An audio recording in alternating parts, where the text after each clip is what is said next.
पुनर्वसु नक्षत्र ब्रह्मयोग भवकर्ण ಇದು ಇಂದಿನ ಪಂಚಾಂಗ. ತಸ್ಮದ್ಗುರುಭ್ಯೋ ನಮಃ. ಹರಿ ಓಂ.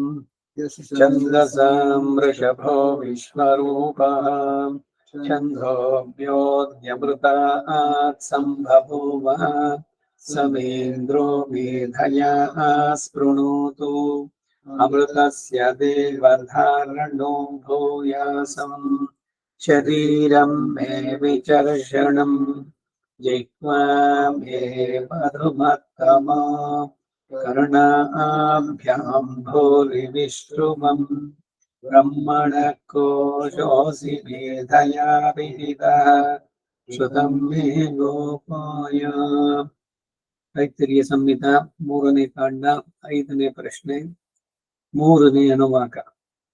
अग्निना देवेन पृतना जयामि गायत्रेण छन्दसा त्रिवृतास्तोमेन रथन्तरेण साम्ना वषट्कारेण वज्रेण पूर्वजान् भ्रातृव्यानधरान् पादयाम्यवैनान् बाधे प्रत्येनान्नुदेऽस्मिन् क्षयेऽस्मिन् भूमि लोके योऽस्मान् वेष्टियं च वयं विष्णु विष्णोः क्रमेणात्येनान् क्रामामीन्द्रेण देवेन पृतना जयामि त्रैष्टुभेन छन्दसा पञ्चदशेन स्तोमेन बृहता साम्ना वषट्कारेण वज्रेण सहजान् विश्वेभिर्देवेभिः पृतना जयामि जागतेन छन्दसा सप्तदशेन स्तोमेन वामदेव्येन साम्ना वषट्कारेण वज्रेण परजानीन्द्रेण सयुजो वयगं सा सख्यामः पृतन्यका.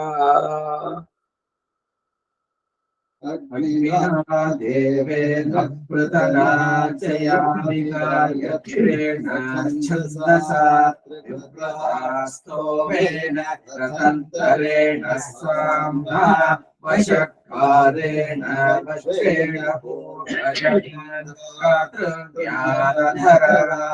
पादयाम्यवैनान् बाधे प्रत्येनान्नुदेऽस्मिन् क्षयेऽस्मिन् भूमि लोके योऽस्मान् वेष्टिं च वयं विष्णो विष्णोः क्रमेण क्रमेणात्येन क्रामामीन्द्रेण देवेन पृतना जयामि त्रैष्टुभेन छन्दसा पञ्चदशेन स्तोमेन बृहता साम्ना वषट्कारेण वज्रेण सहजान् विश्वेभिर्देवेभिः पृतना जयामि जागतेन छन्दसा सप्तदशेन स्तोमेन वामदेव्येन साम्ना वषट्कारेण वज्रेण परजानीन्द्रेण सयुजो वयगं सा सस्यामः पृतन्यकः. अग्निना देवेन पृतना जयामि गायत्रेण छन्दसा त्रिवृतास्तोमेन रथन्तरेण साम्ना वषट्कारेण वज्रेण पूर्वजान् भ्रातृव्यानधरान् पादयाम्यवैनान् बाधे प्रत्येनान्नुदेऽस्मिन् क्षयेऽस्मिन् भूमि लोके योऽस्मान् वेष्टियं च वयं विष्णो क्रमेणात्येनान् क्रामामीन्द्रेण देवेन पृतनाजयामि त्रैष्टुभेन छन्दसा पञ्चदशेन सोमेन बृहता साम्ना वशत्कारेण वज्रेण सहजान् विश्वेभिर्देवेभिः पृतनाजयामि जागतेन छन्दसा सप्तदशेन सोमेन वामदेव्येन साम्ना वशत्कारेण वज्रेण परजानिन्द्रेण वयगं पृतन्यतः सयुजो वयगं सा सख्यम पृतन्यतः सयुजो वयगं सा सख्याम पृतन्यतः सयुजो वयगं सा सख्याम पृतन्यतः ಮೊದಲೇ ತಿಳಿಸಿದಂತೆ ಛಂದಸ್ಸುಗಳು ಒಂದೊಂದು ಕೂಡ ಹೇಳ್ತಾ ಬಂದಿದ್ದು ಗಾಯತ್ರೇಣ ಛಂದಸ ರಥಂತರೇಣ ಸಾಮ್ನ ಬೃಹತ ಸಾಮ್ನ ವಾಮದೇವ್ಯೇನ ಸಾಮ್ನ ಸಾಮಗಳು ಅಂದ್ರೆ ಸಾಮವೇದ ಗೊತ್ತಿರಬೇಕು ಯಾವ ಯಾವ ಸಾಮ ಎಲ್ಲೆಲ್ಲಿ ಹೇಳ್ಬೇಕು ಅಂದ್ರೆ ಅದು ಓ ಯಜುರ್ವೇದ ನಮ್ಗೆ ಯಜುರ್ವೇದ ಪುರ ಆಗಿದೆ ಆಯ್ತು ಮುಗೀತು ವೇದ ಕಲ್ತಿದ್ದು ಇಲ್ಲ 4 ವೇದಗಳು ಕಲಿಬೇಕು ಋಗ್ವೇದದಲ್ಲಿ ಬರೋ ಮಂತ್ರಗಳೇ ಯಜುರ್ವೇದದಲ್ಲಿ ಬರೋದೇ ಸಾಮದಲ್ಲೂ ಕೂಡ ಬೇರೆ ಬೇರೆ ಅಲ್ಲ ಸಾಮಾನ್ಯವಾಗಿ ಏನಾಗ್ಬಿಟ್ಟಿದೆ ಅಂದ್ರೆ ಏನೋ ಹಬ್ಬ ಅಂದ್ರೆ ಒಂದು ಋಗ್ವೇದ ಯಜುರ್ವೇದ ಜೊತೆಗೆ ಋಗ್ವೇದ ಕಲ್ತವ್ರು ಕೆಲವರು ದ್ವಿವೇದಿಗಳು ಅದು ಸ್ವಲ್ಪ ಪ್ರಾಕ್ಟೀಸ್ ಮಾಡಿದ್ರು ಮಂತ್ರಗಳು ಇದ್ರ ಜೊತೆಗೆ ನಾನೇ ನೋಡಿದ್ದು ಸಾಮ್ಯದ ಕಲ್ತವ್ರು ಜನ ಇನ್ನು ಮುಂದಕ್ಕೆ ನೆಕ್ಸ್ಟ್ ಅಥರ್ವವೇದ 4 ವೇದಗಳನ್ನು ಕಲಿಬೇಕು 4 ವೇದಗಳ ಸಂದೇಶ ಅಷ್ಟೇ ಎಲ್ಲವೂ ಏನ್ ಕೊಂಡಾಡೋದು ಭಗವಂತನನ್ನೇ ವೇದಾಂತ ಪ್ರತಿಪಾದ್ಯ ಭಗವಂತ ಪ್ರಣವ ಸ್ವರೂಪಿಯಲ್ಲಿದ್ದಾನೆ ವೇದೈಕ ಗಮ್ಯ ಇವನಿನ್ ವೇದದಿಂದಲೇ ತಿಳಿಬೇಕಾದವನು ಹಾಗಾಗಿ 4 ವೇದಗಳ ಅಧ್ಯಯನ ಆಗಬೇಕು ಬರೀ ಯಜುರ್ವೇದ ಒಂದೇ ಅಲ್ಲ ಸೊ ಅದಕ್ಕೆ ನಾನು ಅವ್ರ ಹಿಂದೆ ಹೇಳಿದಾಗೆ ರಂಗರಾಜನಿಗೆ ಇಲ್ಲೊಂದು ಸ್ವಲ್ಪ ಶುರು ಮಾಡಿ ಒಂದು ಬೇಸಿಕ್ ಒಂದಷ್ಟು ಸಾಮ ಕಲಿಬೇಕು ಅಂತ ಹಾಗೆ ಅವರುಗಳು ಕೂಡ ಅಷ್ಟೇ ಪ್ರತಿಯೊಬ್ರು ಈಗ ಋಗ್ವೇದ ಶಾಖೆನವರು ಯಜುರ್ವೇದ ಅದರಲ್ಲಿ ಬೇರೆ ಬೇರೆ ಶಾಖೆಗಳು ಶುಕ್ಲ ಯಜುರ್ವೇದ ಕೃಷ್ಣ ಯಜುರ್ವೇದ ಎಷ್ಟು ಇದೆ ವೇದದಲ್ಲಿ ಕಲಿಯೋದು ಅನ್ನೋದಕ್ಕೆ ಶಂತೋ ವೃತ್ರಾಣ್ಯ ಪ್ರತಿ घ्नन्तो वृत्राण्यप्रति घ्नन्तो वृत्राण्यप्रति यत्ते अग्ने तेजस्तेनाहं तेजस्वी भूयसं यत्ते अग्ने वर्चस्तेनाहं वर्चस्वी भूयासं यत्ते अग्ने हरस्तेनाहं हरस्वी भूयासं यत्ते अग्ने तेजस्तेनाहं तेजस्वी भूयासं यत्ते अग्ने वर्चस्तेनाहं वर्चस्वी भूयासं यत्ते अग्ने हरस्तेनाहं हरस्वी भूयासं व्रतासाम्ना वषट्का ಇನ್ನೊಂದ್ಸಲ ಹೇಳ್ಬೇಕಮ್ಮ ಹೇಳಿ यत्ते अग्ने तेजस्तेनाहं तेजस्वी भूयासं यत्ते अग्ने वर्चस्तेनाहं वर्चस्वी भूयासं यत्ते अग्ने हरस्तेनाहं हरस्वी भूयासं बृहतासाम्ना वषट्कारेण वज्रेण षट्चत्वारिगं षट्च बृहतासाम्ना वषट्कारेण वज्रेण षट्चत्वारिगं षट्च बृहतासाम्ना वषट्कारेण वज्रेण षट्चत्वारिगं षट्च ಭಗವಂತನಿಗೆ ಅರ್ಚನೆ ಮಾಡ್ಬೇಕಾದ್ರೆ ಸ್ನಾನಾಗಿ ಅಲಂಕಾರಾಸನದಲ್ಲಿ ಕೂರಿಸ್ಬಿಟ್ಟು ಇದ್ ಮಾಡ್ಬೇಕಾದ್ರೆ ಅಷ್ಟಾವಧಾನ ಸೇವೆ ಆ ಅಷ್ಟಾವಧಾನದಲ್ಲಿ ಏನೋ ಮೊದಲು ಚತುರ್ವೇದ ಪಾರಾಯಣ ಆಗ್ಬೇಕು ಋಗ್ವೇದ ಯಜುರ್ವೇದ ಸಾಮವೇದ ಅಗ್ನಿಮಿ ಈಳೆ ಇಷೇತೋರ್ಜೇತ್ವ ಚೆನ್ನೋ ದೇವಿ, ಇದು ಒಂದೊಂದನ್ನ ರೆಪ್ರೆಸೆಂಟ್ ಮಾಡುವಂತ. ಸಾಮವೇದಂ ಹೇಳಿಅಂತಂದ್ರೆ ಏತತ್ ಸಾಮಗ ಎಣ್ಣ ಹಸ್ತೆ, ಇದು ಬೇಗ ಅದೊಂದು ಬಂದಿದೆ ತೆಗಿತೀರಿ ಪ್ರಶ್ನೆ ಅಂತೇಳಿ ಅದೊಂದು ಹೇಳ್ಬಿಡೋದು. ಬೇರೆ ಬೇರೆ ಸಾಮಗಳು ಕಲಿಬೇಕು ಶಾತಮರೆಯಲ್ಲಿ, ಬಿಟ್ಬಿಡ್ತಾರೆ ಅದನ್ನ ಬರೀ ಶಾತಮರೆಯಲ್ಲಿ. ಸಾಮವೇದ ಎಷ್ಟು ಜನ ಹೇಳ್ತಾರೆ, ಒನ್ನ ಯಾಮಿ ಹೋ ಅಂತ ಬರುತ್ತಲ್ಲ, ಅಲ್ಲಿ ಕಲಿಬೇಕು. ಆಯಾಯ ಸಂದರ್ಭದಲ್ಲಿ ಯಾವ್ಯಾವ್ದನ್ನ ಹೇಳ್ಬೇಕು ಅದಕ್ಕಾಗುವಂತದ್ದು ಸರಿ ಸರ್ಚ್ ಮಾಡ್ಬೇಕು. ಹೇಳೋರು ನಾನು ಹೇಳ್ಕೊಡ್ತೀನಿ ಬನ್ನಿ ಅಂತಾರೇನು, we must go in search. ಕಲಿಬೇಕು. ಶ್ರದ್ಧೆ ಇದ್ರೆ ಹುಡುಕಿ ಆಗ್ಬೋದಲ್ಲ, ಎಲ್ಲೆಲ್ಲಿಂದ ನಾವು ಮಾಡ್ಬೇಕಾದ್ರೆ ಆಸಕ್ತಿ.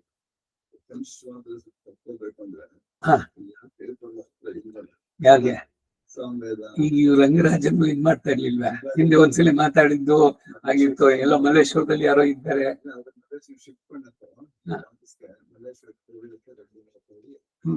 ಇರೋದು ಅವ್ರು ಪೋರಾರೆ, ಬಟ್ ಇದು ಇದ್ದಾರೆ. ಒಂದು ಕೋಆರ್ಡಿನೇಟ್ ಮಾಡಿ ಇದ್ ಮಾಡಿದ್ರೆ ಮಾಡ್ಕೊಡ್ಬೋದು. ಸಮಯ ನಾವುಗಳು ಸೆಟ್ ಮಾಡ್ಕೊಳ್ಬೇಕು, ಎಲ್ಲ ಒಂದ್ ಕಡೆ ಸೇರಿ ಕಲಿತ್ರೆ ತುಂಬಾ ಒಳ್ಳೆಯದು. ಅಟ್ಲೀಸ್ಟ್ ಬೇಸಿಕ್ ಎಸೆನ್ಷಿಯಲ್ಸ್ ಇದಾದ ಒಂದಷ್ಟು. ನೋಡೋಣ ಮುಂದಕ್ಕೆ. ಬೃಹತಾ ಸಾಮನ ಆಯ್ತಲ್ವಾ, ಅಡಿಯುರುವ. ಯೇ ದೇವಾ ಯಜ್ಞಹನೋ ಯಜ್ಞಮುಷಃ ಪೃಥಿವ್ಯಾಮಧ್ಯಾಸತೆ. ಯೇ ದೇವಾ ಯಜ್ಞಹನೋ ಯಜ್ಞಮುಷಃ ಪೃಥಿವ್ಯಾಮಧ್ಯಾಸತೆ. ಯೇ ದೇವಾ ಯಜ್ಞಹನೋ ಯಜ್ಞಮುಷಃ ಪೃಥಿವ್ಯಾಮಧ್ಯಾಸತೆ. ಅಗ್ನಿರ್ಮಾತೇಭ್ಯೋ ರಕ್ಷತು ಗಚ್ಚೇಮ ಸುಕೃತೋ ವಯಂ. ಅಗ್ನಿರ್ಮಾತೇಭ್ಯೋ ರಕ್ಷತು ಗಚ್ಚೇಮ ಸುಕೃತೋ ವಯಂ. ಅಗ್ನಿರ್ಮಾತೇಭ್ಯೋ ರಕ್ಷತು ಗಚ್ಚೇಮ ಸುಕೃತೋ ವಯಂ. ಆಗನ್ಮ ಮಿತ್ರ ವರುಣ ವರೇಣ್ಯ ರಾತ್ರೀಣಾಂ ಭಾಗೋ ಯುವಯೋರ್ಯೋ ಅಸ್ತಿ. ಆಗನ್ಮ ಮಿತ್ರ ವರುಣ ವರೇಣ್ಯ ರಾತ್ರೀಣಾಂ ಭಾಗೋ ಯುವಯೋರ್ಯೋ ಅಸ್ತಿ. ಆಗನ್ಮ ಮಿತ್ರ ವರುಣ ವರೇಣ್ಯ ರಾತ್ರೀಣಾಂ ಭಾಗೋ ಯುವಯೋರ್ಯೋ ಅಸ್ತಿ. ನಾಕಂ ಗೃಹ್ಣಾನಾ ಸುಕೃತಸ್ಯ ಲೋಕೆ ತೃತೀಯೇ ಪೃಷ್ಠೇ ಅಧಿರೋಚನೆ ದಿವಃ. ನಾಕಂ ಗೃಹ್ಣಾನಾ ಸುಕೃತಸ್ಯ ಲೋಕೆ ತೃತೀಯೇ ಪೃಷ್ಠೇ ಅಧಿರೋಚನೆ ದಿವಃ. ನಾಕಂ ಗೃಹ್ಣಾನಾ ಸುಕೃತಸ್ಯ ಲೋಕೆ ತೃತೀಯೇ ಪೃಷ್ಠೇ ಅಧಿರೋಚನೆ ದಿವಃ. ಯೇ ದೇವಾ ಯಜ್ಞಹನೋ ಯಜ್ಞಮುಷೋऽन्तರಿಕ್ಷೇ ಧ್ಯಾಸತೆ. ಯೇ ದೇವಾ ಯಜ್ಞಹನೋ ಯಜ್ಞಮುಷೋऽन्तರಿಕ್ಷೇ ಧ್ಯಾಸತೆ. ಯೇ ದೇವಾ ಯಜ್ಞಹನೋ ಯಜ್ಞಮುಷೋऽन्तರಿಕ್ಷೇ ಧ್ಯಾಸತೆ. ವೃತ್ರಹನ್ ಅಂದ್ರೇನು? ಇಂದ್ರನನ್ನ ಕೊಂದವನು ಯಜ್ಞಹನ. ಹಾಗೆ ಯಜ್ಞವನ್ನ ನಾಶ ಮಾಡುವಂತವ್ರು ವೃತ್ರಹನ್. ವೃತ್ರಾಸುರ ಅವನನ್ನು ಕೊಂದವನು, ಅವನು ಬಿರುದದು ಗೌರವಸ್ಕನ್ಯನ್ನ ಅಹಲ್ಯಾಯೈ ಜಾರ. ಅಹಲ್ಯಾಯೈ ಜಾರ ಅಂತ ಕೂಡ ಅವನಿಗೆ, ಇಂದ್ರನಿಗೆ ವೃತ್ರಹನ್ ಅಂತ ಅಂದ್ಬಿಟ್ಟು ಅವನ ಹೆಸರು. ಮಘವನ್, ವೃತ್ರಹನ್. ಹೀಗೆ ಇಲ್ಲಿ ಯಜ್ಞಗಳನ್ನ ನಡೆಸೋದಕ್ಕೆ ಅಡ್ಡಿಪಡಿಸುವಂತವ್ರು ಬರೀ ರಾಕ್ಷಸರೇ ಆಗ್ಬೇಕಾಗಿಲ್ಲ, ಬೇರೆ ಬೇರೆಯವರು. ಯಾಕಂದ್ರೆ ಅವ್ರ ಸೀಟ್ ನೀವು ತಗೊಂಡ್ಬಿಟ್ರಿ ಅಂತ 100 ಯಾಗ ಮಾಡಿ ಶತಕ್ರತು ಅವನು ಇಂದ್ರ. ನೀವು 100 ಯಾಗ ಮುಗಿಸ್ಬಿಟ್ರೆ ಅವ್ನ ಚೇರ್ ಖಾಲಿ ಮಾಡ್ಬೇಕು, ಅವನು ಬಿಟ್ಕೊಡಕ್ ಇಷ್ಟ ಇಲ್ಲ ಅವನಿಗೆ. ಸೊ ನಿಮ್ ಯಜ್ಞ ಕಂಪ್ಲೀಟ್ ಆಗದಂತೆ ಮಾಡ್ತಾನೆ. ಈ ತರದ ಪುರಾಣದಲ್ಲಿ ಬೇಕಾದಷ್ಟು ಉಲ್ಲೇಖಗಳು. ಅವ್ರು ಮುಗಿಸ್ಬಿಡ್ತಾರೆ ಅಂತ. ಹಾಗೂ ಮುಗಿಸ್ಬಿಟ್ಟು ಬಂದವನು ಇವನು ಹೋಗ್ಬಿಟ್ಟು ಬ್ರಹ್ಮನ ಹತ್ರ ಅಂತ ಅಳ್ತಾ ಇದ್ದ, ನನ್ನ ಸೀಟ್ ಹೋಗ್ಬಿಡುತ್ತೆ. ಕೆಲಸ ಮಾಡೋ, ಅವನಿಗೆ ಕುರ್ಚಿನಲ್ಲಿ ಅರ್ಧ ಸೀಟ್ ಕೊಟ್ಟಿರ್ತೀಯಲ್ಲ, ಅವ್ನು ಕೇಳು, ಯು ಆರ್ ಸೋ ಗ್ರೇಟ್, ಭೂಲೋಕದಿಂದ ಬಂದೆ, ಮಹಾಧರ್ಮಿಷ್ಠ ನೀನು, ಹೇಗೆ ಇದನ್ನ ಸಾಧಿಸ್ತೆ ಅಂತ ಕೇಳೋ. ಅವನು ಸೆಲ್ಫ್ ಬೋಸ್ಟಿಂಗ್ ಶುರು ಮಾಡ್ತಾನೆ.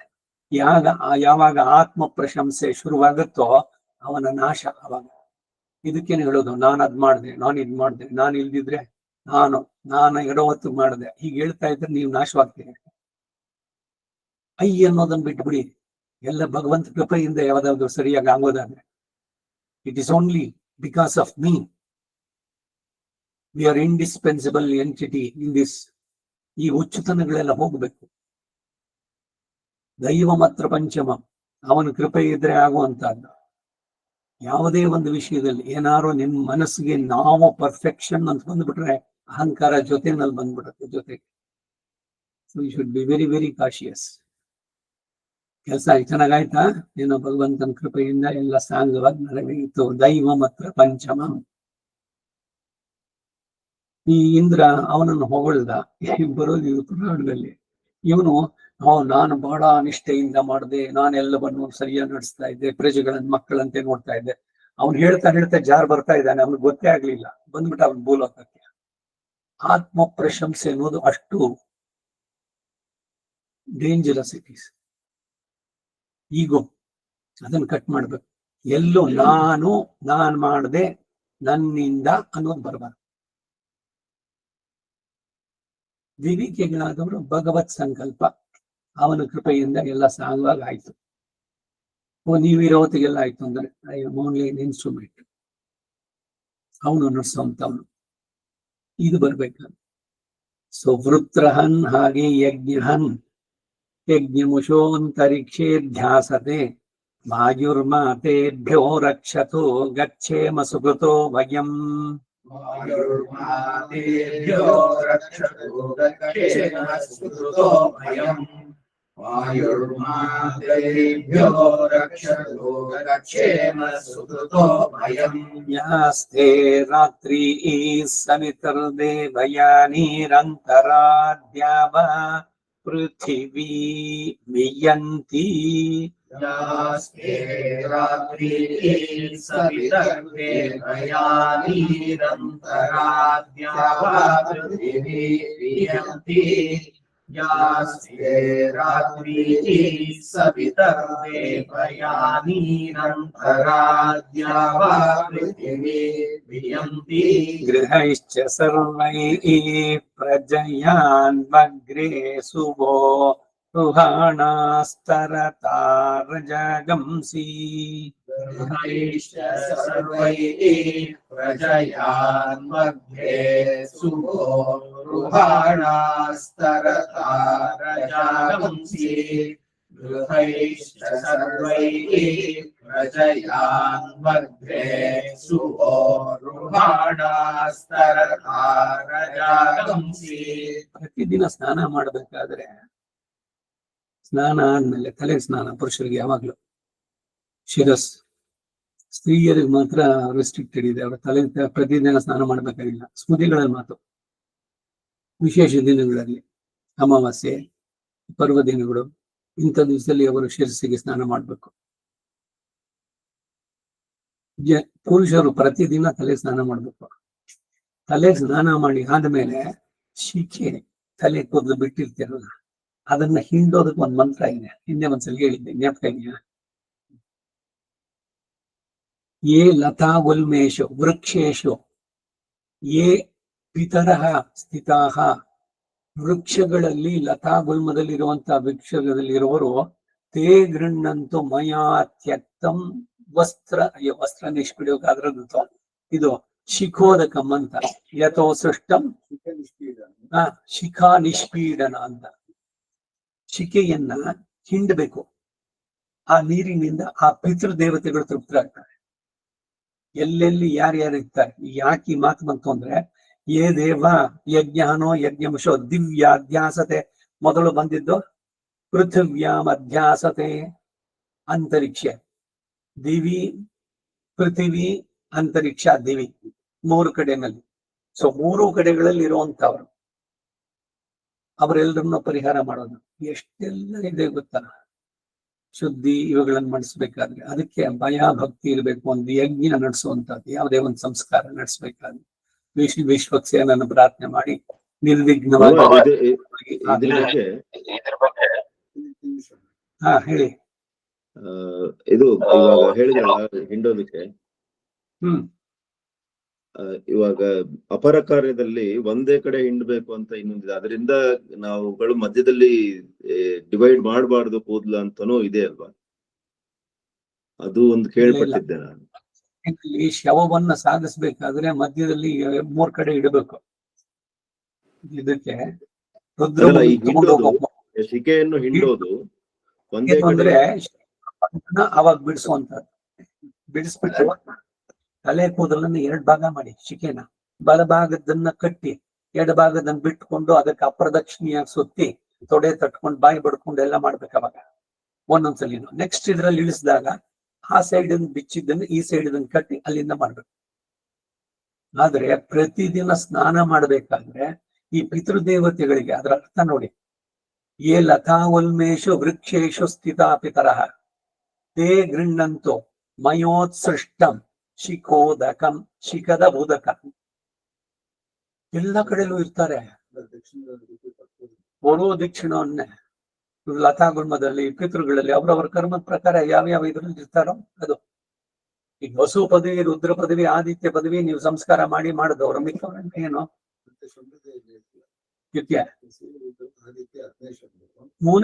Moon category ಸಿಕ್ಕಿಬಿಡ್ತಾರೆ. ಅದು ಬಿಟ್ಟು ಬೇರೆ ಜನ ಪಿತೃಗಣಗಳು ಬಹಳಷ್ಟು ಜನ ಇದ್ದಾರೆ.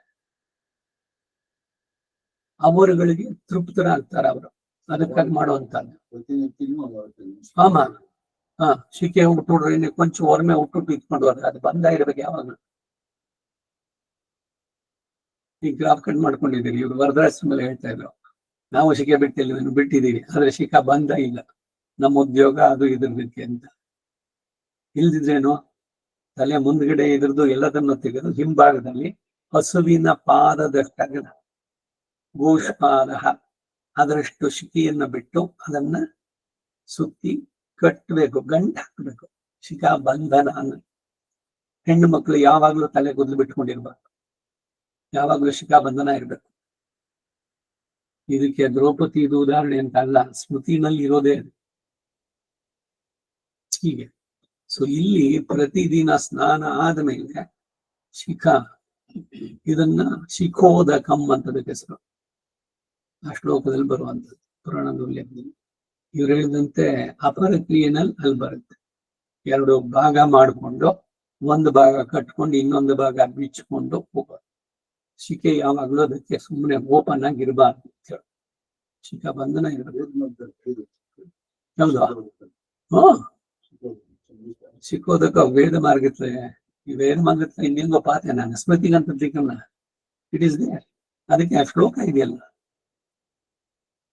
ಯೇ ಲತಾ ಗುಲ್ಮೇಶು ವೃಕ್ಷೇಶು ಯೇ ಪಿತರೋ ಅವಸ್ಥಿತಾಃ ಅಲ್ಲಿರುವಂತವ್ರು ತೇ ಗೃಹ್ಣಂತು ಮಯೋತ್ಸೃಷ್ಟಂ ಉತ್ಸೃಷ್ಟಂ ಶಿಖೋದಕಂ ಅಂತ. ಶಿಖೆಯನ್ನು ಬಿಡಬೇಕು. ಶಿಖಾ ಬಿಡೋದು ಒಂದು. 2ನೇದು ಶಿಖೆಯನ್ನ ಬಂಧನ ಕಟ್ಟಿರ್ಬೇಕು. ಶಿಖಾ ಬಂಧನ ಇಲ್ದಿದ್ರೆ ಈ ಸನ್ಯಾಸಿಗಳು ಅವ್ರ ಹತ್ರ ಸ್ವೀಕಾರ ಮಾಡೋಲ್ಲ. ಒಂದು ವೈಶ್ವದೇವ ಮಾಡ್ತಿರ್ಬೇಕು, ಇನ್ನೊಂದು ಶಿಖಾ ಬಂಧ ಇರ್ಬೇಕು.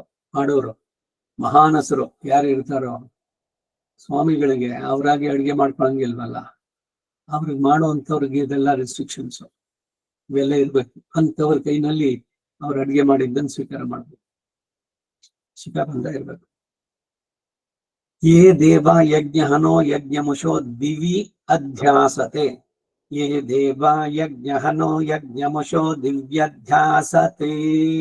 ಯೇ ದೇವ ಯಜ್ಞಹನೋ ಯಜ್ಞಮುಷೋ ದಿವ್ಯಧ್ಯಾಸತೆ ಯೇ ದೇವ ಯಜ್ಞಹನೋ ಯಜ್ಞಮುಷೋ ದಿವ್ಯಧ್ಯಾಸತೆ ದಿವ್ಯಧ್ಯಾಸತೆ.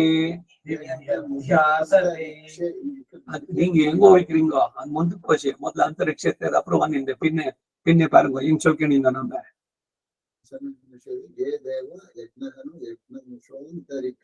ಅಂತರಿಕ್ಷ ಮೇಲೆ ಅಪ್ರೂವರ್ನ ಅದೇ ಪಿನ್ನೆ ನೀನು ನಿಂಗೆ ಗೊತ್ತಿಂಗೋ ಜಂಪ್ ಪಣ್ಣಿಟ್ಟಿಕ್ರಿಂಗೋ ಇಲ್ಲ ಅದೇ ನೈಕನ್ನ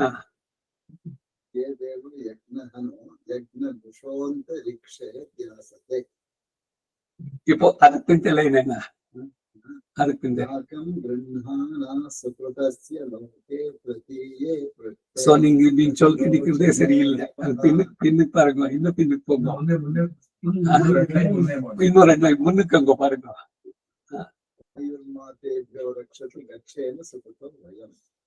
అదన్నా యాస్తి అన్నారు అది నెక్స్ట్ పదు వచ్చి అది నెక్స్ట్ లైన్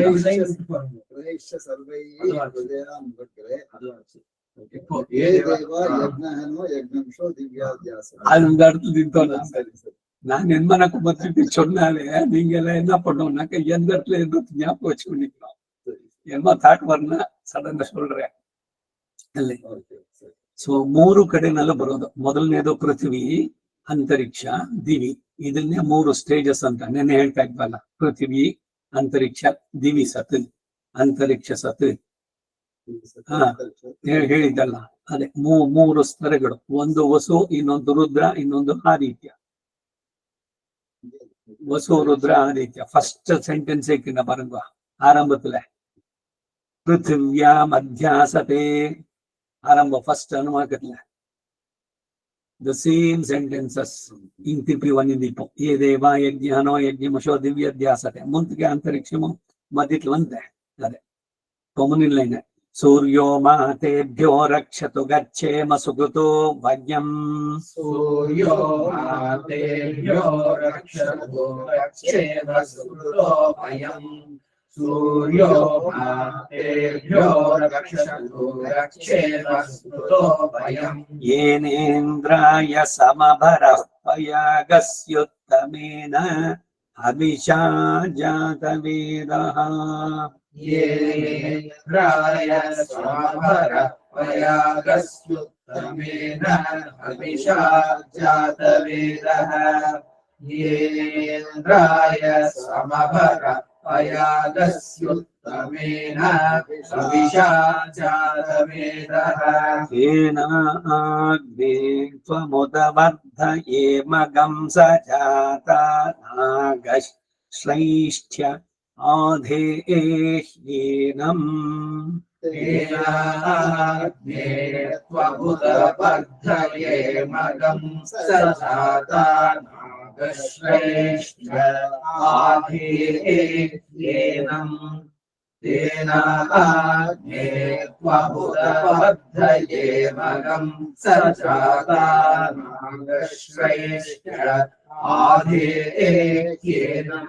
ಯಜ್ಞಃ ನೋ ವೈ ದೇವಾ ಯಜ್ಞಮುಷಃ ಸಂತಿ ತ ಏಷು ಲೋಕೇಶ್ವಾಸತ ಆದದಾನ ವಿಮಥ್ರಾನ ಯೋ ದದಾತಿ ಯೋ ಯಜತೆ ತಸ್ಯ. ಯಜ್ಞಃ ನೋ ವೈ ದೇವಾ ಯಜ್ಞಮುಷಃ ಸಂತಿ ತ ಏಷು ಲೋಕೇಶ್ವಾಸತ ಆದದಾನ ವಿಮಥ್ರಾನ ಯೋ ದದಾತಿ ಯೋ ಯಜತೆ ತಸ್ಯ. ಯಜ್ಞಃ ನೋ ವೈ ದೇವಾ ಯಜ್ಞಮುಷಃ ಸಂತಿ ತ ಏಷು ಲೋಕೇಶ್ವಾಸತ ಆದದಾನ ವಿಮಥ್ರಾನ ಯೋ ದದಾತಿ ಯೋ ಯಜತೆ ತಸ್ಯ. ಯೇ ದೇವಾ ಯಜ್ಞಃ ನಃ ಪೃಥಿವ್ಯಾಮಧ್ಯಾಸತೆ ಯೇ ಅಂತರಿಕ್ಷೇ ಯೇ ದಿವೀತ್ಯಾ ಹೇಮಾನೇವ ಲೋಕಾಗಸ್ತೀರ್ತ್ವಾ ಸಗೃಹಃ ಸ ಪಶುಃ ಸುವರ್ಗಂ. ಲೋಕಮೇತ್ಯಪವೈ ಸೋಮೇನೆ ಜಾನಾದ್ದೇವತಾಶ್ಚ ಯಜ್ಞಶ್ಚ ಕ್ರಾಮಂತ್ಯಾಗ್ನೇಯಂ ಪಂಚಕಪಾಲಮುದವಸಾನೀಯಂ ನಿರ್ವಪೇದಗ್ನಿಃ ಸರ್ವಾ ದೇವತಾಪಾಂಕ್ತೋ ಯಜ್ಞೋ ದೇವತಾಶ್ಚೈವ ಯಜ್ಞಂ ಚಾಬರುಂಧೇ ಗಾಯತ್ರೋ ವಾ ಅಗ್ನಿರ್ಗಾಯತ್ರ ಛಂದಾಸ್ತಂ ಅಗ್ನಿರ್ಗಾಯತ್ರ ಛಂದಾಸ್ತಂ ಛಂದಸಾ ವ್ಯರ್ಧಯತಿ ಯತ್ ಪಂಚಕಪಾಲಂ ಕರೋತ್ಯಷ್ಟಕಪಾಲ ಕಾರ್ಯೋಷ್ಟಾಕ್ಷರ ಗಾಯತ್ರೀ ಗಾಯತ್ರೋಗ್ನಿರ್ಗಾಯತ್ರ ಛಂದಾಸ್ವೇನೈವೈನಂ ಛಂದಸಾ ಸಮರ್ಧಯತಿ ಪಂಕ್ತೌ ಯಾಜ್ಞಾನುವಾಕ್ಯೇ ಭವತಃ ಪಾಂಕ್ತೋ ಯಜ್ಞಸ್ತೆ ನೈವ ಯಜ್ಞಾನ್ನೈತಿ. ये ಅಮರ ಇಲ್ಲಿ ಪಂಕ್ತ್ಯೌ ಇದೆ. मध्यासते ये अंतरिक्षे ये दिवीत्या हेमादेव लोकागस्त्येत्वा सगृहः सपशुः सुवर्गम् लोकमेत्यपवै सोमेने जानाद्देवताश्च यज्ञश्च ग्रामन्त्याज्ञेयम् पञ्चकपालमुदवसानीयम् निर्वपेदग्निः सर्वा देवता पान्तो यज्ञो देवताश्चैव यज्ञम् चावरुन्धे गायत्रो वा अग्निर्गायत्र छन्दास्तम् छन्दसा व्यर्थयति यत्पञ्चकपालम् करोत्यष्टाकपाल कार्योष्टाक्षर गायत्री गायत्रोऽग्निर्गायत्रश्छन्दास्वेनैवैनं छन्दसा समर्थयति पङ्क्त्यौ याज्ञानुवाक्ये भवतः पान्तो यज्ञस्ते नैव यज्ञाನ್ನೈತಿ. ರಂಗರಾಜ ನೀನ್ ಹೇಳ್ತಾ ಇದ್ರಿ? ಇಲ್ಲ, ಇಲ್ಲಿ ಪಂಕ್ತ್ಯೌ ಅಂತ ಇತ್ತು, ಪಂಕ್ತೌ ಕೇಳಿಸಿತ್ತು, ಅದರಿಂದ ಅಲ್ಲಿ ಪಂಕ್ತ್ಯವ್ವ ಪಂಕ್ತವ್ವ ಅಂತ ಡೌಟ್ ಬಂತು. ಇದೆ ಯಾವತ್ತಿದೆ? ಪಂಕ್ತ್ಯೌ, ಪಂಕ್ತಿ ಪಂಕ್ತ್ಯೌ ಯಾಜ್ಞಾನುವಾಕ್ಯೇ ಭವತಃ.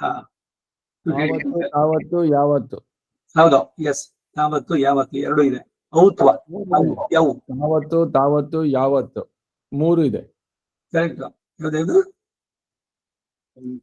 ಯಾವತ್ತು ತಾವತ್ತು ಯಾವತ್ತು.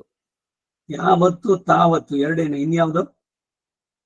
ಪಾಂಕ್ಯವ್ಗೆ ಪಾಂಕ್ತವ್ ಆದ್ಮೇಲೆ ಕಾವತ್ತು ತಾವತ್ತು ಯಾಕೆ ಕಾವತ್ತಿಲ್ವೇ? ಕಾ ಕೌತ್ವ ಕೌ, ಅದಕ್ಕೆ ಯಾವತ್ತು ಯಾವತ್ತು ಪಂಕ್ತ್ಯೌ ಅಷ್ಟೇನೆ. ಕಾವತ್ತು ಇದೆ ಈ ಪುಸ್ತಕದಲ್ಲಿ. ಇದೆ ಕಾವತ್ತಿ ಅಲ್ಲಿ ಇಲ್ದಲ್ಲ ನೀನು, ಎರಡೇನೆ.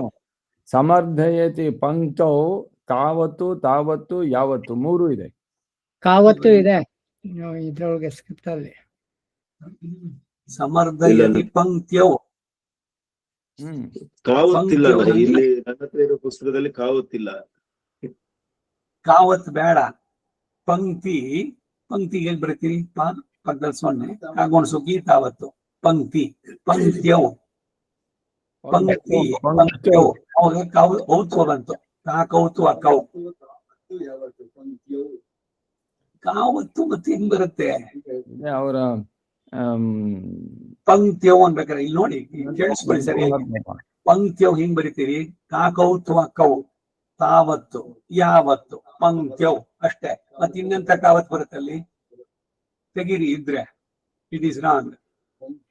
ಹಾ, ಪಂಕ್ತ್ಯೌ ಅಷ್ಟೇ. ಪಂಕ್ತಿ ಪಂಕ್ತ್ಯೌ.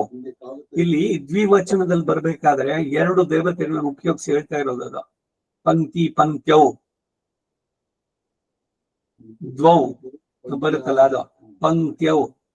ಸೊ ಅದ್ರಲ್ಲಿ ಕಾವತ್ ಬರೋದಿಲ್ಲ, ಬರೀ ತಾವತ್ತು ಯಾವತ್ತು ಅಷ್ಟೇ, ಎರಡೇ.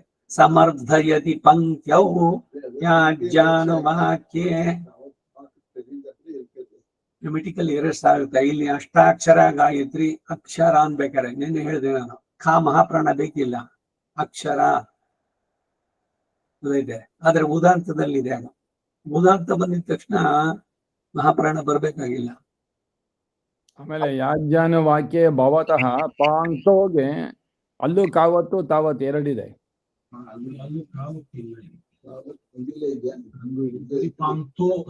ಪಾಂಕ್ತೋ ಅಷ್ಟೇ ಕಣ. ಇನ್ಯಾದಿದೆ? ಕಾವತ್ತಿದೆ. ಪಾಂಗ್ತೋ ಕಾವತ್ತು ತಾವತ್ತು ದೀರ್ಘ. ತಪ್ಪು. It is wrong. editorial problem. உங்களுடைய புஸ்தகம் அவசியம் இன்னைக்கு வருது. ಹೌದು. பாங் தவன்றதுக்கு என்ன பாருங்க, கரெக்ட் பண்ணிக்கோங்க. ಹೌದು, ಪಾಂಗ್ ತೌ ಯಜ್ಞಾನ ಪೃಥಿವ್ಯಾ ಮಧ್ಯಾಸತೆ ಯೇ ಅಂತರಿಕ್ಷೇ ಯೇ ದಿವೀತ್ಯಾ ದೇವಾದೇವ ಲೋಕಾಗಸ್ತೀತ್ವಾ ಸಗೃಹಸ್ಸವಶಃ ಸುವರ್ಗಂ ಲೋಕಮೇತ್ಯ ಅವೈ ಸೋಮೇದೇ ಜಾನಾತ್ ದೇವತಾಶ್ಚ ಯಜ್ಞಶ್ಚ ಕಾಮಮ್ಯಾಜ್ಞೇಯಂ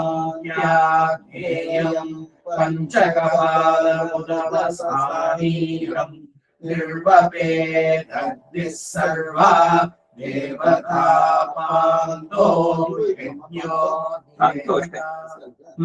ಪಾಂತೋ ಯಜ್ಞೋ ದೇವತಾಶ್ಚೈವ ಯಜ್ಞಂ ಚಾವರುಂಧೇ ಗಾಯತ್ರೋ ವಾ ಅಗ್ನಿರ್ಗಾಯತ್ರ ಛಂದಾಸ್ತಂ ಛಂದಸಾ ವ್ಯರ್ಥಯತಿ ಯತ್ ಪಂಚಕಪಾಲಂ ಕರೋತ್ಯಷ್ಟಾಕಪಾಲ ಕಾರ್ಯೋಕ್ಷಾಕ್ಷರ ಗಾಯತ್ರಿ ಗಾಯತ್ರೋ ನಿರ್ಗಾಯತ್ರ ಛಂದಾಸ್ವೇ ನೈವೈನಂ ಛಂದಸಾ ಸಮರ್ಥಯತಿ ಪಂಕ್ತ್ಯೋ ಯಾಜ್ಞಾನುಭಾಗ್ಯೇ ಭವತಃ ಪಾಂತೋ ಯಜ್ಞಸ್ತೆ ದೈವ ಯಜ್ಞಾನ್ನೈತಿ. ಪದಪಾಠದಲ್ಲಿ ಕಾವತ್ ಹಾಕಿರೋದು ಉದ್ದೇಶ ಏನು ಅನ್ನೋದು ಹೇಳ್ತೀನಿ ನೋಡಿ. ಇವಾಗ ಅವರು ಪಂಕ್ತಿ ಅಂತ ಬರಿಬೇಕಾದ್ರೆ ಪಾಸ್ ಸೊನ್ನೆ ಬರೋಲ್ಲ, ಪಂಕ್ತಿ ಅಲ್ಲ ಅದು. ಇದು ಕರೆಕ್ಟ್ ಆಕ್ಚುಲ್ ಆಗಿ. ಕಾಕ ಗಾಗ ಅನ್ಯ ಇದೆಯಲ್ಲ ಅನುನಾಸಿಕ, ಅದಕ್ಕೆ ಔತ್ವ ಹಾಕಿ ಅದಕ್ಕೆ ಕಾವತ್ ಹಾಕಿದ್ರು. ಕಾಕಾರ ಕಾವತ್ತು ಯಾವತ್ತು ಬಂದಾಗ ಯಾವಾಗ ನೀವು ಆ ಅನುಸ್ವಾರ ಈ ಕಡೆಯಲ್ಲಿ ಇದೆಯಲ್ಲ, ಹ್ರಸ್ವ ದೀರ್ಘ ಕಡೆನಲ್ಲಿರೋದು ಒಂದೊಂದ್ರಲ್ಲಿ ಯೋಗವಾಹ, ಯೋಗವಾಹ ಅಲ್ಲ ಅದು ಏನಿದು ಸ್ವರದಲ್ಲಿ ಕಡೆನಲ್ಲಿ ಬರೋದು ಅನುನಾಸಿಕ, ಮೂಗ್ನಲ್ಲಿ ಬರೋದು ಕಾಕ ಗಾಗ ಇನ್ಯ. ಇದು ಪಂಕ್ತ್ಯೋ ಅನ್ಬೇಕಾರೆ ಪಾ ಬರೋದು ನ್ಯ ಅದಿದೆಯಲ್ಲ ಅದು ಬರೋದು ಔತ್ವ ಬರೋದು, ಅದಕ್ಕೆ ಕಾವತ್ ಹಾಕಿ ತಾವತ್ ಹಾಕಿ ಯಾವತ್ ಹಾಕಿದ್ದಾರೆ. ಇನ್ನೊಂದೇ ಅದು ಕನ್ನಡಕ್ಕೆ ನೀವು ಪಂ ಸೊನ್ನೆ ಬರೋದಾಗ್ಬೇಕಿಲ್ಲ. ತೆಲುಗು ಪುಸ್ತಕದಲ್ಲಿ அப்படியே இருக்கும். ಇದ್ರೆ ಪಂಗ್ ಅಷ್ಟೇ. ಇದು ದಂಗೆ ಇಲ್ಲಿ ಬರುತ್ತಲ್ಲ ಅದು அப்படிதான் இருக்கு. அப்படி இப்போ ಈ ತೆಲುಗು ಇದರಿಂದ ಹಿಂದಿನ ಪುಸ್ತಕ ಇದ್ರದ್ದು ನೋಡ್ಬಿಟ್ಟು ಅದು ಕನ್ನಡಕ್ಕೆ ಹಾಕ್ಬೇಕಾದ್ರೆ ಅವರು ಇದಾಗಿ ಬರೆದಿದ್ದಾರೆ. ಪಂಕ್ತ್ಯೋ ಅಂದ್ರೆ ಕಕಾರ ಔತ್ ಕೌತ್ವ ಬರೆದ ಮೇಲೆ ತಾವತ್ತು ಯಾವತ್ತು ಅಷ್ಟೇನೆ, ಇನ್ ಮತ್ತಿನ್ನೊಂದು ಕಾವತ್ ಬೇಕಿಲ್ಲ.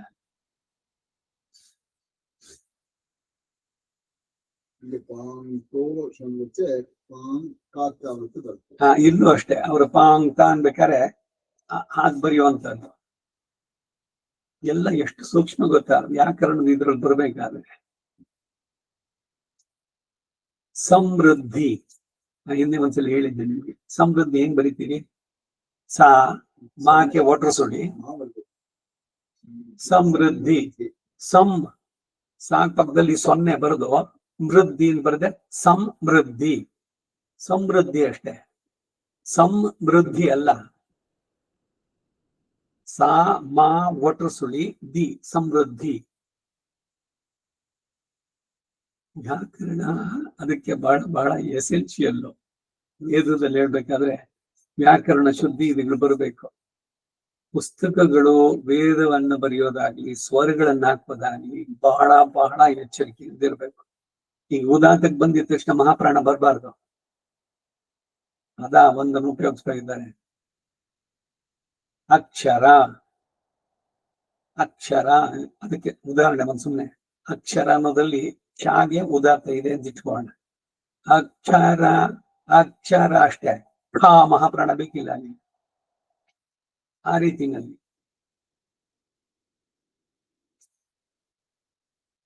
ಆ ಪಾಂಕ್ತವ ಅನ್ನೋದೆಲ್ಲಿ ಬಂತು?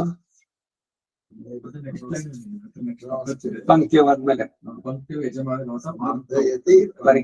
ಹೀಗೆ ಚುಪ್ಪಾದ ಪಾಠ ಪರಂಗ ಸ್ವೇನ ಏವ ಏನಂ ಛಂದಸ ಸಮಿತಿ ಅರ್ಧಯತಿ ಪಂಕ್ತ್ಯೋ ಯಾಜ್ಯಾನುವಾಕ್ಯೆ ಇದಿ ಯಾಜ್ಯ ಅನುವಾಕ್ಯೆ ಭವತಃ ಪಾಂಕ್ತಃ ಪಾಂಕ್ತಃ ಹಿಂಗೇನ ಬಂದಿದೆ. ಪಾ ಆದ್ಮೇಲೆ ಆ ನ್ಯಾ ಇದೆಯಲ್ಲ ಅದು ಹಾಕಿ ಅದಕ್ಕೆ ಕಾವತ್ತು ಹಾಕಿದ್ರೆ ನಾವೇನ್ ಮಾಡಿದ್ವಿ? ಪಾಂಗ್ ಪಾ 0 ಪಾಂಕ್ತಃ.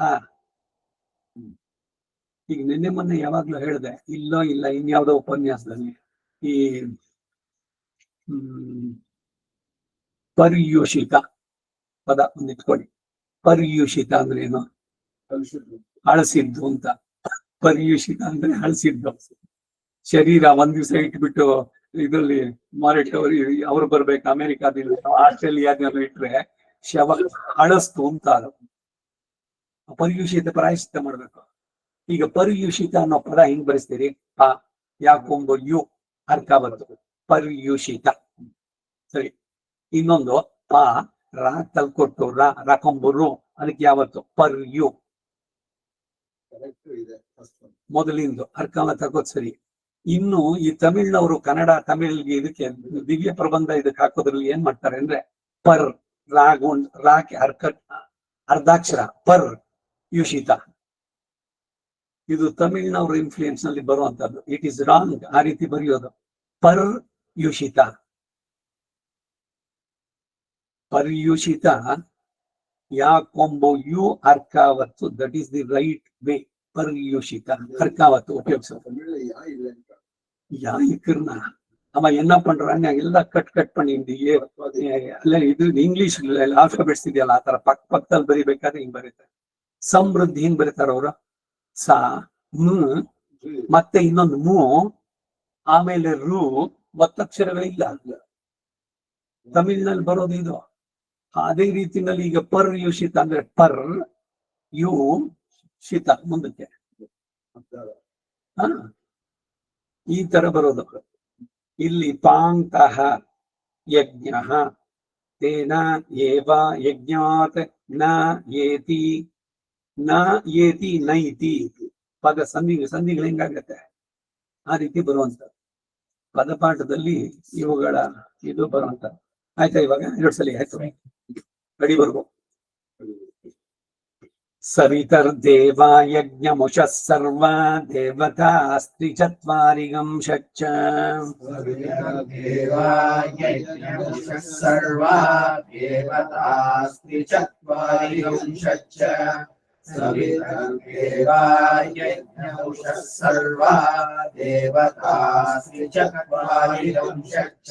ಸೂರ್ಯೋ ಮಾ ದೇವೋ ದೇವೇಭ್ಯಃ ಪಾತು ವಾಯುರಂತರಿಕ್ಷಾದ್ಯಜಮಾನೋऽಗ್ನಿರ್ಮಾ ಪಾತು ಚಕ್ಷುಷಃ.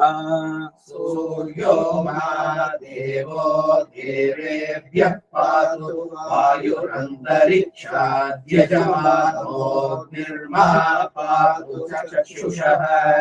ಸೂರ್ಯೋ ಮಾ ದೇವೋ ದೇವೇಭ್ಯಃ ಪಾತು ವಾಯುರಂತರಿಕ್ಷಾದ್ಯಜಮಾನೋऽಗ್ನಿರ್ಮಾ ಪಾತು ಚಕ್ಷುಷಃ.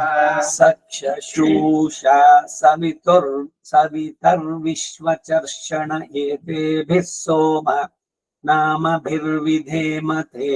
ತೇಭಿಃ ಸೋಮ ನಾಮಭಿರ್ವಿಧೇಮತೆ. ಸವಿತರ್ವಿಶ್ವಚರ್ಷಣ ಏತೇಭಿಃ ಸೋಮ ನಾಮಭಿರ್ವಿಧೇಮತೆ. ತೇಭಿಃ ಸೋಮ ನಾಮಭಿರ್ವಿಧೇಮತೆ. ಸಕ್ಷೂಷ ಸವಿತರ್ವಿಶ್ವಚರ್ಷಣ ಏತೇಭಿಃ ಸೋಮ ನಾಮಭಿರ್ವಿಧೇಮತೆ. ತೇಭಿಃ ಸೋಮ ನಾಮಭಿರ್ವಿಧೇಮತೆ. ಅಹಂ ಪರಸ್ತಾದಹಮವಸ್ತಾದಹಂ ಜ್ಯೋತಿಷಾಭಿತಮೋ ಭವಾರ.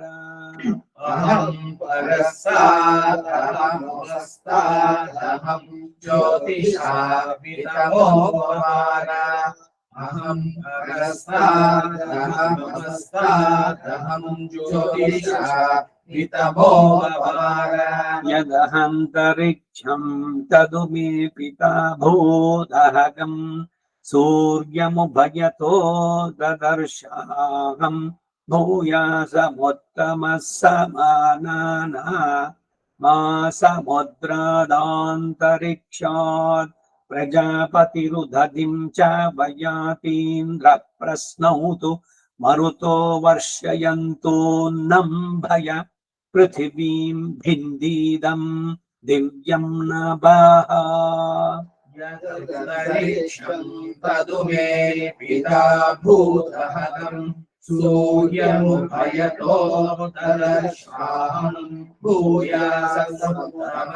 समानासमुद्रादान्तरिक्षात् प्रजापतिरुदधिं च वयातीन्द्र प्रस्नौतु मरुतो वर्षयन्तोन्नं भय पृथिवीं भिन्दीदं दिव्यं नभः यदन्तरिक्षं तदु मे पिता भूदहगम् सूर्यमुभयतो ददर्शाहम् भूयासमुत्तमः समानासमुद्रादान्तरिक्षात् प्रजापतिरुदधिं च वयातीन्द्र प्रस्नौतु मरुतो वर्षयन्तोन्नं भय पृथिवीं भिन्दीदं दिव्यं नभः उद्नो दिव्यस्य नो देहीशानो विसृजादृतिम् उद्नो दिव्यस्य नो देहीशानो विसृजादृतिम् उद्नो दिव्यस्य नो देहीशानो विसृजादृतिम् अशभो वा एते यदादित्य एष रुद्रो यदग्निरोषधी प्रास्याग्नावादित्यं जुहोति रुद्रा देव पशूनन्तर्दधात्यथो ओषधीष्वेव पशून् प्रतिष्ठापयति कविर्यज्ञस्य वितनोति पन्थां नाकस्य पृष्ठे अधिरोचने दिवः पशवो वा येदे यदादित्य एष रुद्रो यदग्निरोषधि प्रास्याग्नावादित्यं जुहोति रुद्रा देव पशूनन्तर्दधात्यथो ओषधीष्वेव पशून् प्रतिष्ठापयति कविर्यज्ञस्य वितनोति पन्थां नाकस्य पृष्ठे अधिरोचने दिवः पशवो वा येदे यदादित्य एष रुद्रो यदग्निरोषधि प्रास्याग्नावादित्यं जुहोति रुद्रा देव पशूनन्तर्दधात्यथो ओषधीष्वेव पशून् प्रतिष्ठापयति कविर्यज्ञस्य वितनोति पन्थां नाकस्य पृष्ठे अधिरोचने दिवः येन हव्यं वहसि यासि दूत इतः प्रचेता अमुतः सनीयान् येन हव्यं वहसि यासि दूत इतः प्रचेता अमुतः सनीयान् येन हव्यं वहसि यासि दूत इतः प्रचेता अमुतः सनीयान् यास्ते विश्वाः समिधः सन्त्यग्ने या पृथिव्यां बर्हिषि सूर्ये याः यास्ते विश्वाः समिधः सन्त्यग्ने या पृथिव्या बर्हिषि सूर्ये याः यास्ते विश्वाः समिधः सन्त्यग्ने या पृथिव्या बर्हिषि सूर्येयाः आस्ते गच्छन्त्वाहुतिं घृतस्य देवायते यजमानाय शर्मा तास्ते गच्छन्त्वाहुतिं घृतस्य देवायते यजमानाय शर्मा तास्ते गच्छन्त्वाहुतिं घृतस्य देवायते यजमानाय शर्मा आशासानः सुवीर्यगम् रायस्पोषग्स्वश्रियम् आशासानः सुवीर्यगम् रायस्पोषग्स्वश्रियम् आशासानः सुवीर्यगम् रायस्पोषग्स्वश्रियम्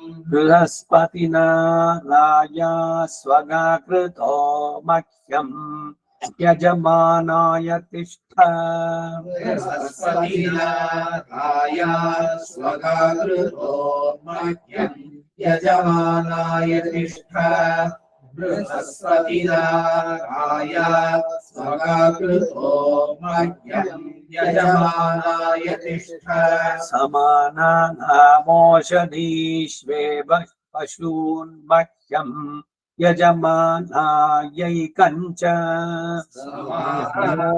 नामथो समानानामोषधीष्वेव पशून् मह्यम् यजमानायैकञ्च समानानामोषधीष्वेव पशून् मह्यम् यजमानायैकञ्च ಸಮಾನಾನಾಮಥೋ ಅಂತ ಇದೆ. ಸಮಾನಾನಾಮಥೋ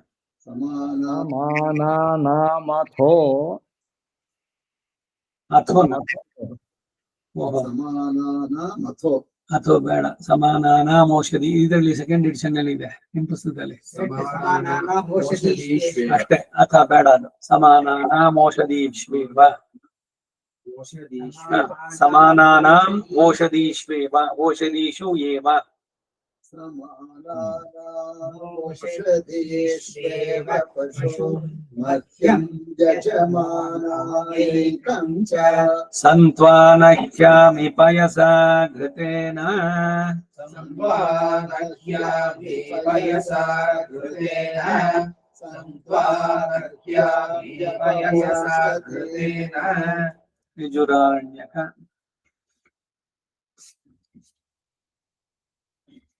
5ನೇ ಅನುವಾಕ.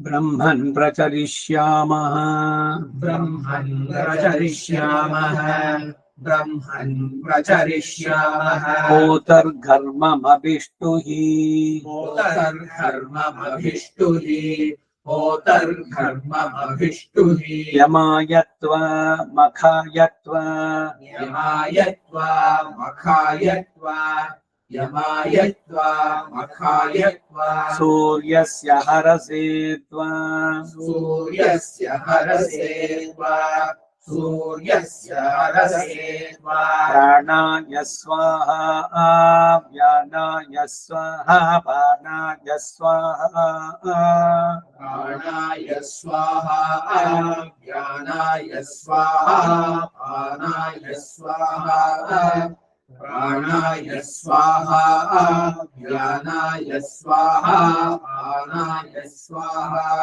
चक्षुषे स्वाहा श्रोत्राय स्वाहा चक्षुषे स्वाहा श्रोत्राय स्वाहा चक्षुषे स्वाहा श्रोत्राय स्वाहा मनसे स्वाहा वाचे सरस्वत्यै स्वाहा मनसे स्वाहा वाचे सरस्वत्यै स्वाहा मनसे स्वाहा वाचे सरस्वत्यै स्वाहा दक्षाय स्वाहा क्रतवे स्वाहा दक्षाय स्वाहा क्रतवे स्वाहा दक्षाय स्वाहा क्रतवे स्वाहा ओजसे स्वाहा बलाय स्वाहा ओजसे स्वाहा बलाय स्वाहा भोजसे स्वाहा बलाय स्वाहा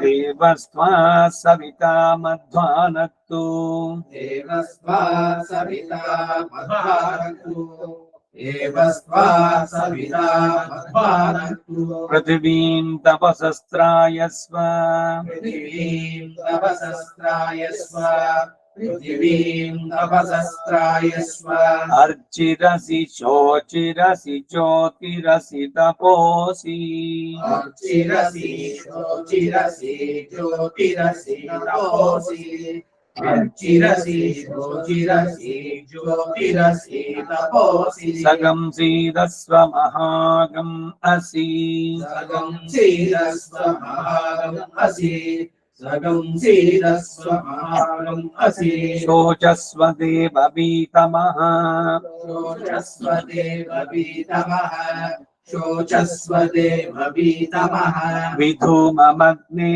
अरुषं वियेद्य विधूममग्ने अरुषं वियेद्य विधूममग्ने अरुषं वियेद्य सृज प्रशस्तदर्शतम् सृज प्रशस्तदर्शतम् सृज प्रशस्तदर्शतम् अञ्जन्ति यं प्रथयन्तो न विप्राः अञ्जन्ति यं प्रथयन्तो न विप्राः अञ्जन्ति यं प्रथयन्तो न विप्राः पावन्तं नाग्निना तपन्तः अपावन्तं नाग्निना तपन्तः अपावन्तं नाग्निना तपन्तः पितुर्न पुत्र उपसि प्रेष्टः पितुर्न पुत्र उपसि प्रेष्टः पितुर्न पुत्र उपसि प्रेष्टः आघर्मो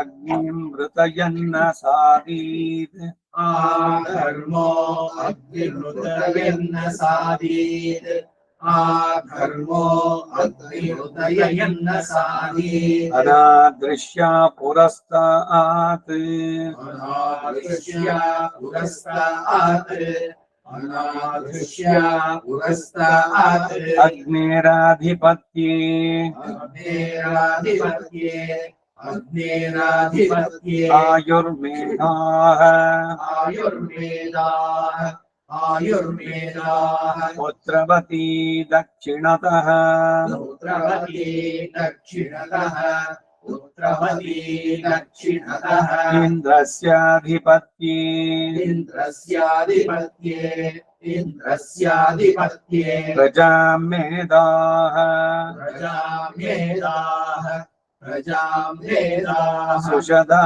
पश्चात् सुषदा पश्चात् सुषदा पश्चात् देवस्य सवितुराधिपत्ये देवस्य सवितुराधिपत्ये देवस्य सवितुराधिपत्ये प्राणं मेधाः प्राणं मेधाः प्राणं मेधाः आश्रुतिरुत्तरतः आश्रुतिरुत्तरतः आश्रुतिरुत्तरतः मित्रावरुणयोराधिपत्ये मित्रावरुणयोराधिपत्ये मित्रावरुणयोराधिपत्ये श्रोत्रं मेधाः श्रोत्रं वेदाः श्रोत्रं वेदाः विधृतिरुपरिष्टात् विधृतिरुपरिष्टात् विधृतिरुपरिष्टात् बृहस्पतिराधिपत्ये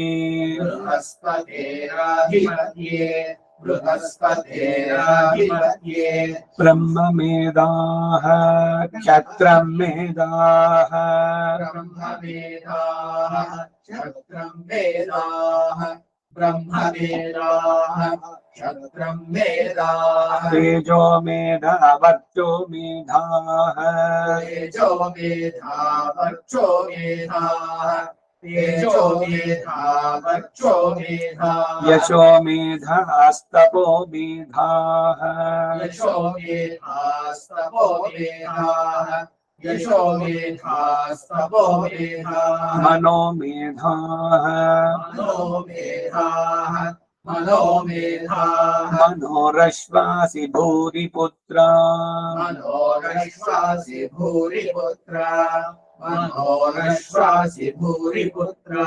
विश्वाभ्योमानाष्ट्राभ्यः पाहि विश्वाभ्योमानाष्ट्राभ्यः पाहि विश्वाभ्योमानाष्ट्राभ्यः पाहि सोपसदा मे भूयामाहि गुंसीः सदा मे भूयामाहिंसीः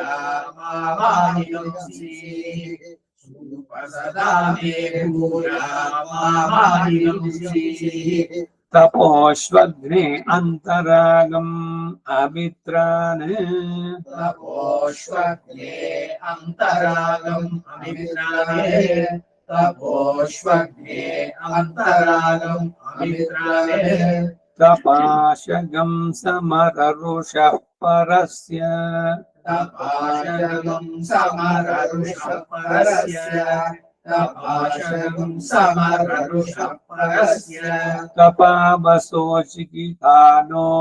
अचित्तान् तपावसो चिकितानो अचित्ताने तपावसो चिकितानो अचित्ताने विते तिष्ठन्तमजर अयासः विदे तिष्ठन्ता अजरा अयासः विदे तिष्ठन्ता अजरा अयासः रकार के उदात गया अजरा दीदी हाँ रकार के अजरा अजरा अयासः ಸರಿ ಸರಿ ರಾ ಹೋಗಿ ಮತ್ತೆ ಅಕಾರ ಮುಂದಿಂದು ಅನುದಾನ ಬರ್ಬೇಕು ಅನುದಾನ ಚಿತಸ್ಥ ಪರಿಚಿತಃ चितस्थ परिचितः चितस्थ परिचितः ಸ್ವಾಹಾ ಮರುದ್ಭಿಃ ಪರಿಶ್ರಯಸ್ವ स्वाहा मरुद्भिः परिश्रयस्व स्वाहा मरुद्भिः परिश्रयस्व ಮಾ ಅಸಿ मा असि मा असि ಪ್ರಮಾ ಅಸಿ रमा असि रमा असि ಪ್ರತಿಮಾ ಅಸಿ प्रतिमा असि प्रतिमा असि ಸಮ್ಮಾ ಅಸಿ सम्मा असि सम्मा असि ವಿಮಾ ಅಸಿ विमा असि विमा असि ಉನ್ಮಾ ಅಸಿ उन्मा असि उन्मा असि ಅಂತರಿಕ್ಷಸ್ಯಾಂತರ್ಧಿರಸಿ अन्तरिक्षस्यान्तर्धिरसि अन्तरिक्षस्यान्तर्धिरसि दिवं तपसस्त्रायस्व दिवं तपसस्रायस्व दिवं तपसस्रायस्व आभिर्भिर्भिर्यदतो नमूनम् आभिर्भिर्यदतो नूनम्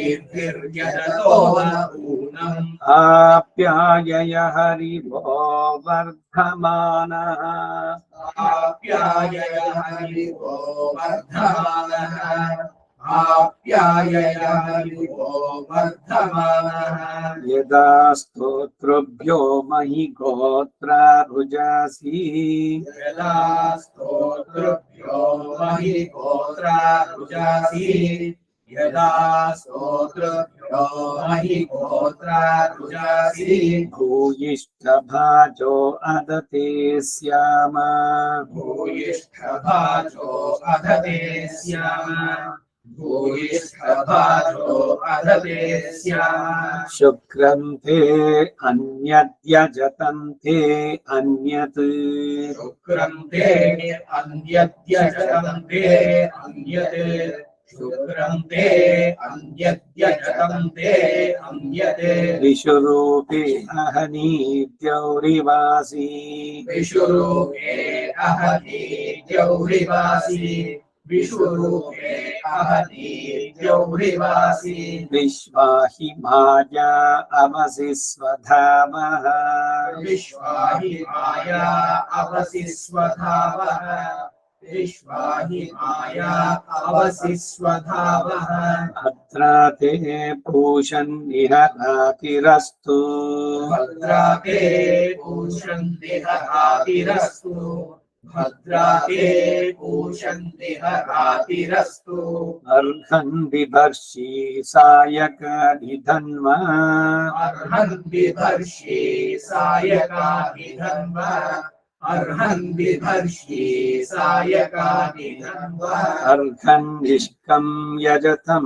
विश्वरूपम् अर्हन् निष्कं यजतं विश्वरूपम् अर्हन् निष्कं यजतं विश्वरूपम् अर्हन् हितं दयसे विश्वमभुवम् अर्हन् इदं दयसे विश्वमभुवम् अर्हन् इदं दयसे विश्वमभुवम् न वावो जीयो रुद्रत्वदस्ति नवावोजीयो रुद्रत्वदस्ति नवावोजीयो रुद्रत्वदस्ति गायत्रमसि गायत्रमसि गायत्रमसि त्रैष्ठुभमसि त्रैष्ठुभमसि त्रैष्ठुभमसि जागतमसि जागतमसि जागतमसि मधु मधु मधु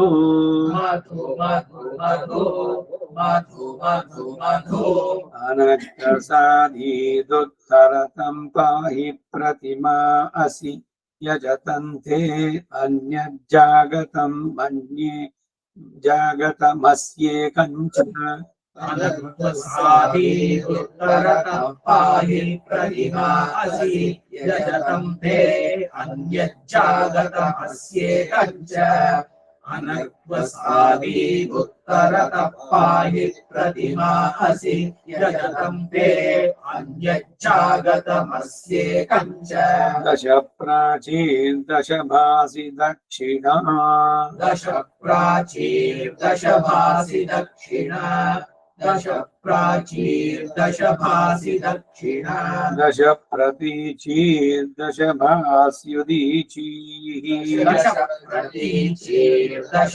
भास्युदीचीः दश प्रतीचीर्दश भास्युदीचीः दशोर्ध्वा भासि सुमनस्य मानः दशोर्ध्वा भासि सुमनस्य मानः दशोर्ध्वा भासि सुमनस्य मानः सनो रुचं देह्यकृणीयमानः सनो रुचं देह्यहृणीयमानः सनो रुचं देह्यहृणीयमानः अग्निष्ट्वा वसुभिः पुरस्ताद्रोचयतु गायत्रेण छन्दसा अग्निष्ट्वा वसुभिः पुरस्ताद्रोचयतु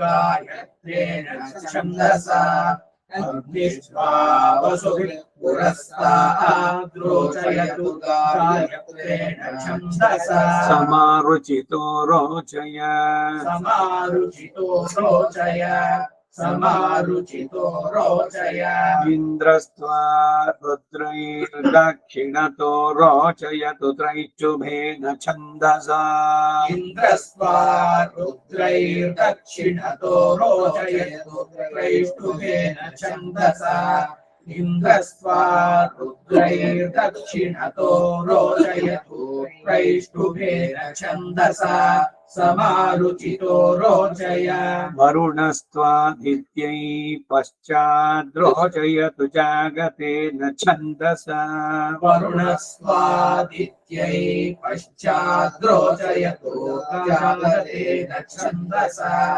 वरुणस्त्वादित्यै पश्चाद्रोचयतु जागतेन छन्दसा समारुचितो रोचय युतानस्त्वा मारुतो मरुद्भिरुत्तरतो रोचयत्वानुष्टुभेन छन्दसा युतानस्त्वा मारुतो मरुद्भिरुत्तरतो रोचयत्वानुष्टुभेन छन्दसा युतानस्त्वा मारुतो मरुद्भिरुत्तरतो रोचयत्वानुष्टुभेन छन्दसा समारुचितो रोचय बृहस्पतिस्त्वा विश्वैर्देवैरुपरिष्टाद्रोचयतो पान्तेन छन्दसा बृहस्पतिस्त्वा विश्वैर्देवैरुपरिष्टाद्रोचयतो पान्तेन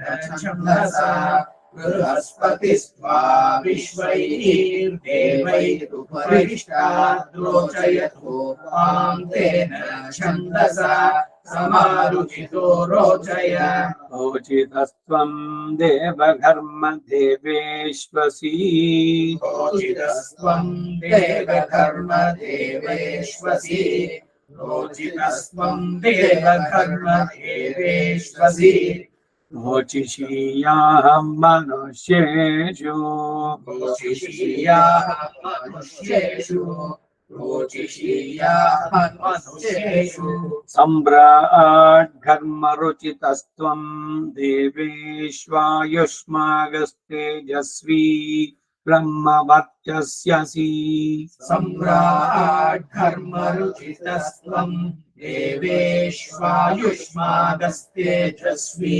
ब्रह्मवर्चस्यसि सम्राट् कर्मरुचितस्त्वं देवेष्वायुष्मागस्तेजस्वी ब्रह्मवर्चस्यसि रुचितोऽहं मनुष्येष्वायुष्मागस्तेजस्वी ब्रह्मवर्चसी भूयासम् रुचितोऽहं मनुष्येष्वायुष्मागस्तेजस्वी ब्रह्मवर्चसी भूयासम् रुचितोऽहं मनुष्येष्वायुष्मागस्तेजस्वी ब्रह्मवर्चसी भूयासम् रुगसि रुगसि रुगसि रुचं मयि देहि रुचं मयि देहि रुचं मयि देहि मयि रुक् मयि रुक् मयि रुक् दश पुरस्ताद्रोचसे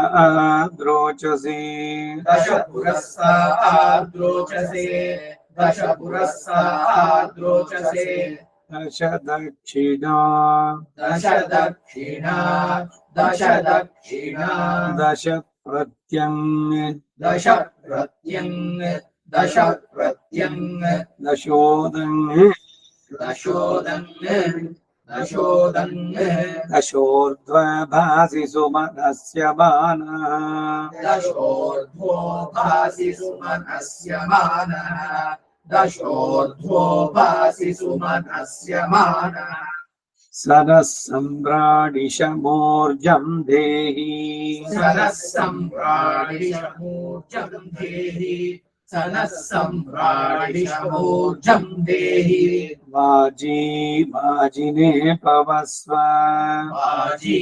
वाजिने पवस्व वाजिने पवस्व रुचितो घर्मरुचीय रोचितो घर्मरुचीय रोचितो घर्मरुचीय घर्मो रुचीय घर्मो रुचीय घर्मो रुचीय घर्मो रुचीय रकावरो ಅದು ಉದಾಹರಣೆ घर्मो रुचीय घर्मो रुचीय घर्मो रुचीय रोचय देहि नवच रोचय देहि नवच रोचय देहि नवच अपश्यं गोपमरिपद्यमानम् अपश्यं गोपामनिपद्यमानम् अपश्यं